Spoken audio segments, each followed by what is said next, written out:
തെളിവെൻ്റെ മുഖത്തുണ്ട്. എന്നാൽ ബാർ അസോസിയേഷനിലെ ഭൂരിപക്ഷവും തനിക്കെതിരെ കഥകൾ പ്രചരിപ്പിക്കുകയാണ്.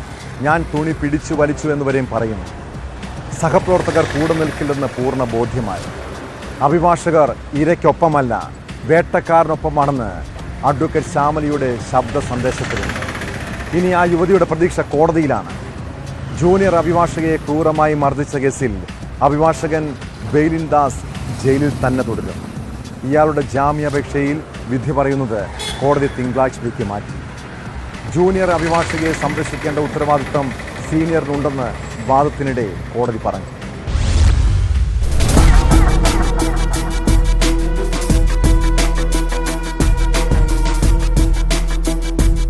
ബെയിലിൻ ദാസിന്റെ ജാമ്യാപേക്ഷയിൽ വിശദമായ വാദമാണ് നടന്നത്.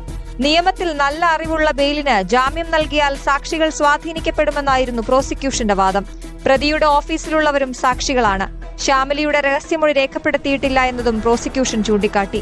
സമാനമായ കേസുകളിൽ മുൻകൂർ ജാമ്യം പോലും നൽകിയിട്ടുണ്ടെന്ന് പ്രതിഭാഗം പറഞ്ഞു.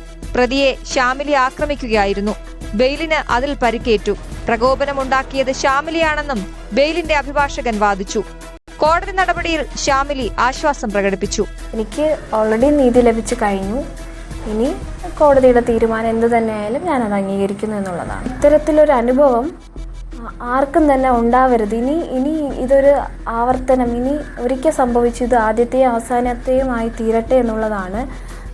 ഒത്തിരി പ്രതീക്ഷകളോട് കൂടിയാണ് എല്ലാവരും ഈ യൂണിഫോം അണിഞ്ഞ് നടക്കുന്നത്. ഈ യൂണിഫോം എന്നല്ല, അത് ഇപ്പോൾ ഏത് പ്രൊഫഷണലായാലും അവരുടെ പ്രൊഫഷണലായിരിക്കും, അവർ അത്രയും താല്പര്യത്തോടു കൂടി ആണ് അത് വരുന്നത്.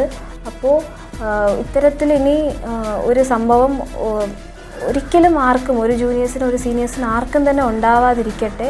ജൂനിയർ അഭിഭാഷകയെ സംരക്ഷിക്കേണ്ട ഉത്തരവാദിത്വം സീനിയറിനുണ്ടെന്ന് വാദത്തിനിടെ കോടതി ഓർമ്മിപ്പിച്ചു. അനുവാദമില്ലാതെ ശരീരത്തിൽ തൊട്ടത് ശരിയല്ലെന്നും കോടതി ഓർമ്മിപ്പിച്ചു.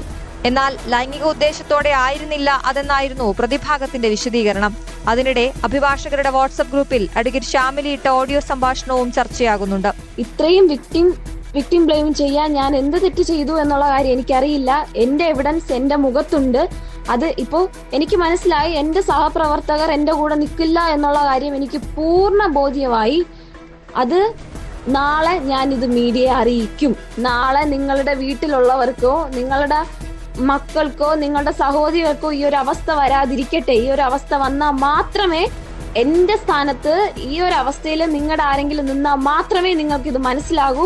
ഇതിപ്പോ ഞാൻ എന്റെ കാലുകൊണ്ട് ഞാൻ എന്റെ മുഖത്ത് അടിച്ചതുപോലെയാണ് ഇവിടെ ഓരോരുത്തരുടെ അഭിപ്രായം. ഭൂരിപക്ഷം അഭിഭാഷകരും ഒപ്പം നിന്നില്ലെന്നാണ് ശ്യാമലി പറയുന്നത്. ബാർ അസോസിയേഷനിലെ ഭൂരിപക്ഷവും കാര്യമെന്തെന്നറിയാതെ തനിക്കെതിരെ കഥകൾ പ്രചരിപ്പിക്കുകയാണ്. തന്റെ കാലുകൊണ്ട് മുഖത്തടിച്ചതുപോലെയാണ് പലരുടെയും അഭിപ്രായം.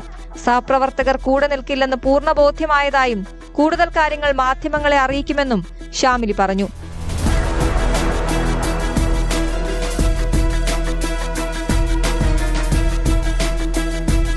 ന്യൂസ് 18 തിരുവനന്തപുരം.